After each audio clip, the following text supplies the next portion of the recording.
Sexton by David J. Steele. Sexton Chronicles 1. Chapter 1. Saturday, October 22nd, 1983. He stared at the bottom of the ravine and waited to shoot his friends. Some of the enthusiasm he felt when he took his position was gone. Tom Benton hoped this BB gun fight would turn out better than the last one.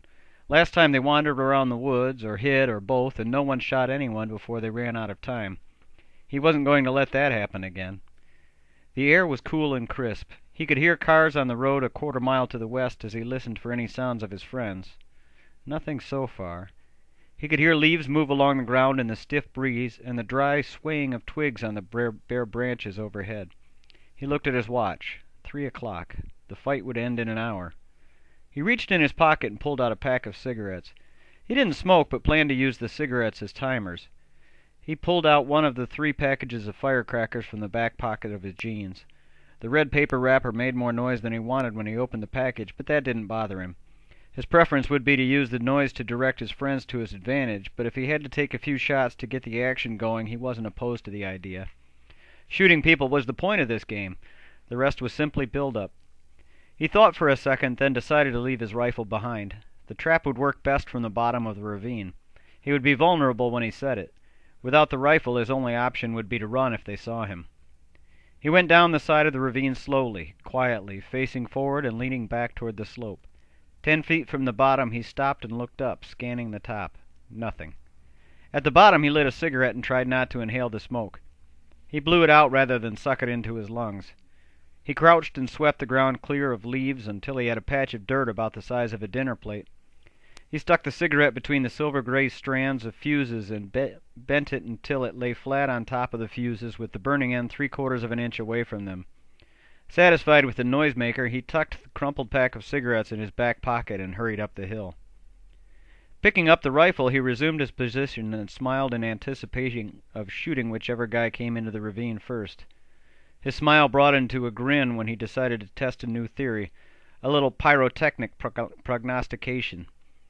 He pulled a disposable lighter from the slash pocket of the front of his jacket, then pulled a bottle rocket from the inside pocket.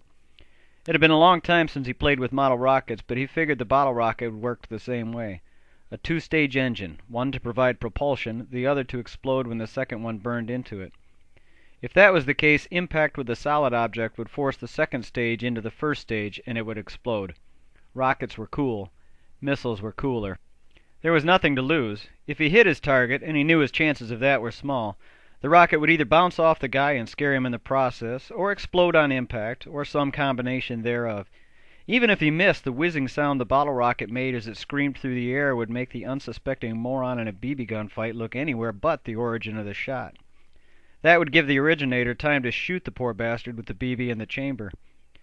The firecrackers went off not long after he got comfortable in his position. He expected the noise, but it still startled him. He grinned and shook his head at himself, then put the bottle rocket in the barrel and waited. It didn't take long. 2 minutes after the sound of firecrackers faded into the background, John slinked into the mouth of the ravine. He looked like some kind of SWAT team member. The blond teenager walked as quietly as he could on his big feet, shoulders hunched, neck stuck out for no apparent reason. He held his air rifle at the waist, the barrel at a slight angle up. Just like John to be safety-minded in a BB gun fight. He turned his head left and right, looking for Tom. Tom wondered what flaw of human evolution made people forget to look up when they searched for threats. The airborne rangers had it right. Death from above. Blue smoke from the firecrackers was starting to sink to the bottom of the ravine.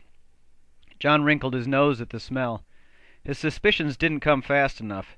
He jerked his head to the side as the rocket hissed at him and saw a plume of blue smoke and blur of motion rush from the top of the ravine. With a startled cry that sounded far more feminine than masculine, he lurched and dove. There was a loud crack. He started to get up, dropping the rifle to push himself to his knees. A blinding white flash of pain hit him in the buttocks, driving him face down in the leaves. "Damn it!" he screamed. "That hurts! I give! I give!" His hands were in the air, muscles frozen as he listened. There was only silence. It made him more nervous than the sound of laughter would have. Tom was watching him, hunting him. Andy's braying laughter would have sprayed all over the ravine and made it very clear who had the upper hand. The lack of laughter proved it was Tom. And it was never good when that little bastard had the advantage. He wouldn't hesitate to use it, every time. "Psst! Hey!" He looked for the sound. Andy was at the top of the ravine on his left, his round face split in a grin. His crossman was resting on his left knee, aimed toward the end of the ravine. He pointed at something and nodded. John followed his finger. What the hell is he thinking? If he thinks I'm going to charge up the side of this thing just so he can get a shot at Tom, while Tom takes a shot at me, he can forget it. For half a second he thought about shooting Andy himself, but gave up on the idea when he realized that would mean he'd end up with two guys shooting down at him if he did. He chose instead to give Andy the old one-fingered salute. John smiled and waved his other hand toward the mouth of the ravine. You go ahead, buddy, he thought. It's your turn to get shot. Andy looked down at his friend and gave serious consideration to shooting the big lug. John must have realized what he was thinking. His grin faded and he looked around for some place to hide. They stared at each other too long. He heard the small pop of a BB gun being fired. A split second later the little ball smacked into John's leg.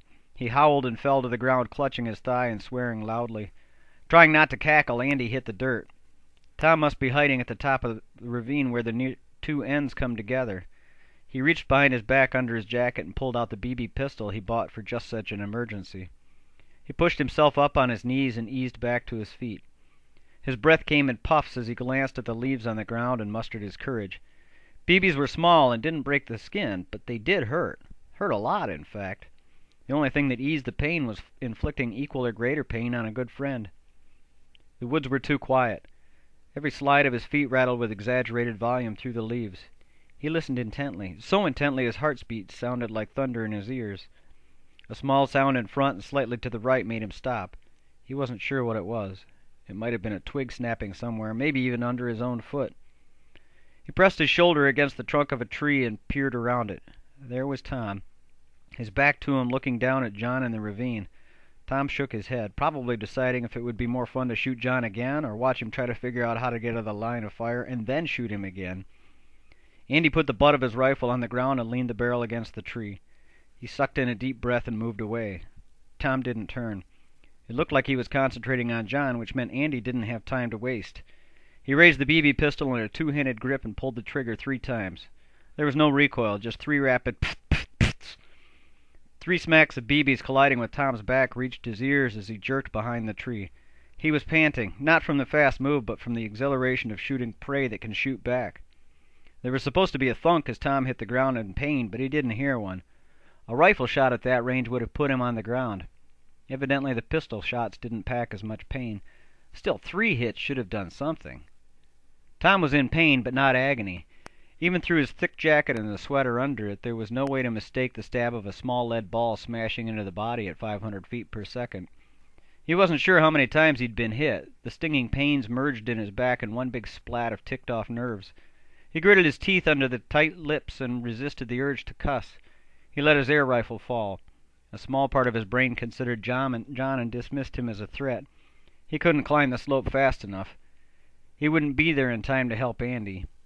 A cold grin crossed his lips and made him almost forget the pain. Standing calmly, he made no effort to hide as he listened and looked into the trees. Seconds passed, then what felt like a minute. Andy was still hiding. This was now a game of patience and preparation. His skin burned from the BBs, but there was no way to tell from the smile on his lips. Time for a little psychobabble. "You bought a pistol, didn't you?" His voice echoed in the cold air. No reply, just the sounds of John crashing his way up the ravine. The guy was as subtle as a lawnmower. "I suppose using a pistol isn't cheating. We never said it's against the rules." He didn't mention his own pistol and grinned when he pulled it from the shoulder holster under his jacket to hold it in front of him, his legs spread to shoulder width. He stared straight ahead, but he was looking for movement from the corners of his eyes. With a roar, Andy dove from behind the tree, rolled 3 times, and came up shooting. It was a good move, not very smooth, but good.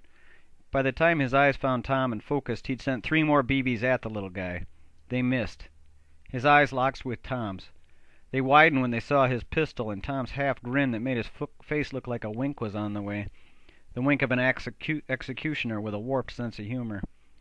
He didn't take time to think. He shot. So did Tom. They were only about 30 feet apart, both shooting as fast as they could pull their triggers. Andy ran out of ammo first.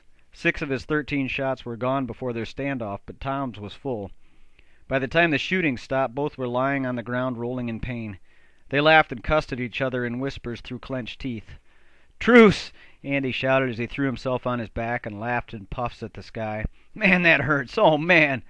He sat up and curled his shoulders toward his knees, turned his head and looked over the ground at Tom. "Was that all 16 shots?" He laughed again and was sorry he did. It brought a wince and a wheeze. Tom wobbled on his knees. His angular face was split in a blend of grin and grimace. In answer to Andy's question, he raised the pistol and shot him in the thigh. "Damn it!" Andy shouted. "A simple no would have been enough." John stopped trying to be quiet and charged up the hill toward the shouting. He crashed through the brush and found them leaning against a tree, laughing and trying to catch their breath. "What did you two do to each other?" Tom grinned, looked at Andy, and winked. "Do you think he really wants to know?" Andy nodded. Tom returned the nod, looked at Andy, smiled at John, said "this," and shot John in the leg. The guy didn't appreciate the humor of the situation. He was too busy biting back a scream as he fell to the ground, clutching his leg. Andy laughed until he had to wipe tears from his eyes with a knuckle. His laughter was infectious. Pistol's empty. They were only halfway sure Tom's was empty. They decided it was time to go home. Just before they left the woods and entered the cul-de-sac at the end of Tom's street, he stopped. Andy and John stood next to him, silent. Tom pointed at a small red pickup truck parked in the roundabout with the passenger side toward them. They could see the heads and shoulders of two of their mutual friends poking over the top of the front and back of the truck. It was Mike and Greg. Their eyes slid over the woods as they scanned the trees. Both guys held BB guns. In Greg's case, it was a little kid's BB gun with a cocking handle action rather than a pump. Andy laughed behind his fist, wondering if the BB gun was a real Red Ryder with a compass in the stock, like in the movie The Christmas Story. He turned and mouthed, "Ambush?" Tom nodded, and his eyes glinted in the sun with an amused blue flash. He pointed at John and gestured to the right in half a circle. Andy waited for Tom to turn to him. He looked at him and cocked his head to the left.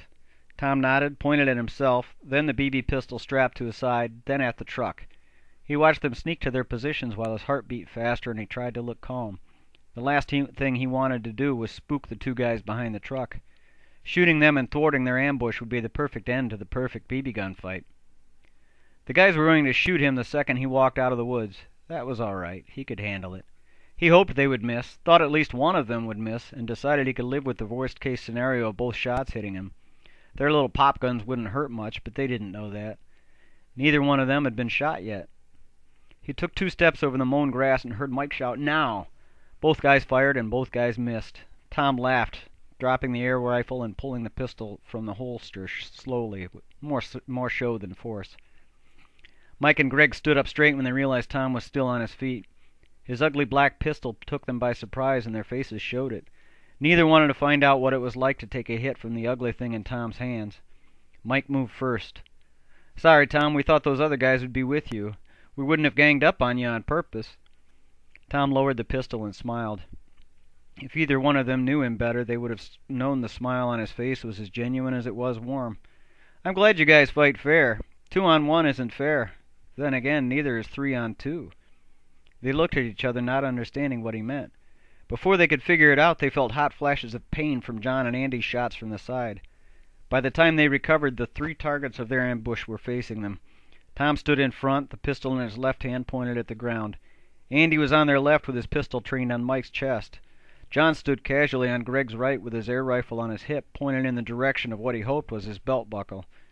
They looked at the other 3. Tom wished he had a picture of their faces. Checkmate. Neither team dared move toward their BB guns. They got up slowly, laughing nervously at first, then with enthusiasm. Greg coughed and said, "You win." Tom let him sweat for a minute. "See you in school."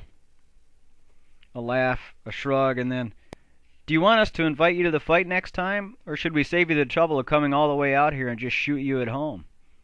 Mike shook his head. His red hair shuffled in the stiff breeze. His ass still hurt from the shot. He didn't need this kind of fun in his life. Not now, not ever again.